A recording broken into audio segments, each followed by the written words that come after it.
called tetrapranzamine. Ron, my dealer of choice, told me. It's just 100 milligrams. It's guaranteed to not only have you up all night studying, but it will also improve your concentration and retention in the morning. It also has no hangover. It's a true wonder drug, my man. My distribution guy swears by it. I know. If something sounds too good to be true, it probably is. Ron had never let me down before, though, and I was desperate. I had already cut half of my philosophy lectures, and cramming for this test the next day was the only way I could preserve my seat. True, Ron admitted that neither he nor this guy had ever used tetrapranzamine themselves, but I could imagine a single low dose of stimulant doing that much damage to me.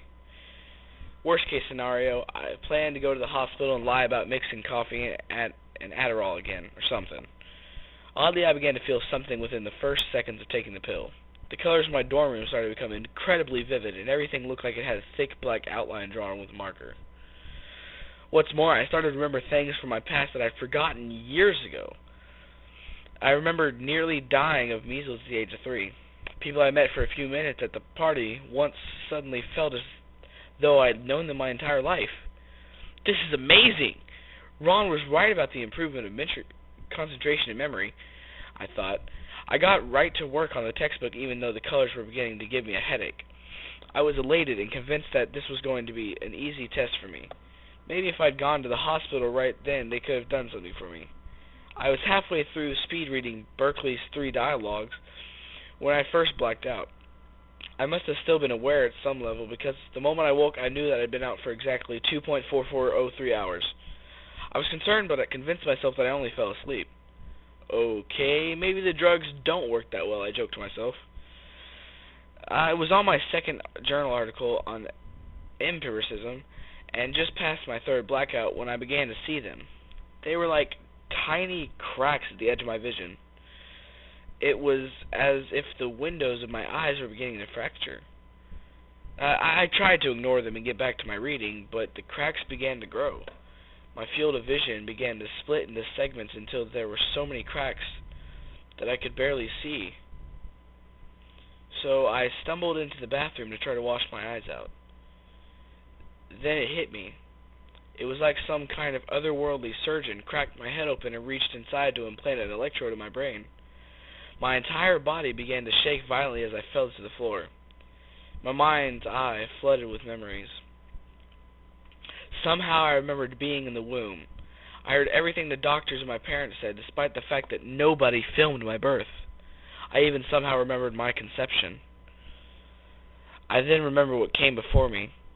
I saw a vision of myself, Ron, my friends, and some cousins, and at least 30 people I'd never seen before, standing nude in a flat grassy field under an overcast sky. We all swayed and nodded as though we were half asleep, occasionally murmuring to each other in a language I had never heard in my life. Then a horn bellowed. A gargantuan black creature rose out of the ground. It had 9 heads like the Greek Hydra, but each of them was like the head of a skinned bear, covered with the teeth and horns jutting in random directions. It had random numbers of eyes that were either compound, like an insect, or human, but glazed over with blood-red cataracts. Its body was like some sort of ape, but its hands and feet were twisted, disgusting masses of burnt, oozing flesh that it should not have been able to walk on. We all fled from it as it gave chase with an almost irrelevant silence. It moved so quickly. It was like it was everywhere on the field at the same time. The people I'd never seen before were each snatched up in turn and devoured in hideous crunches. I and the people I knew only made it out by jumping into deep pits in the ground that randomly opened and closed. At first we screamed in fear on the way down, but soon we began to regress into fetuses and take our places in the wombs of our mothers. Somehow I know this was not a mere hallucination. The tetrapranzamine had cracked my mind open and given me a vision of what we all knew before our birth, but were mercifully allowed to forget. I also know that the thing is waiting for me. We can't hide out in this shallow pocket reality forever, and the creature knows this. It's waiting. It knows it'll get us eventually. I've missed the test, but there's no point in asking for a redo. I'm nearly blind now. I've had 6 more blackouts since the vision, each one exactly 9.5842 minutes longer than the last. The blackouts are getting more regular, too. It won't be long until I don't wake up.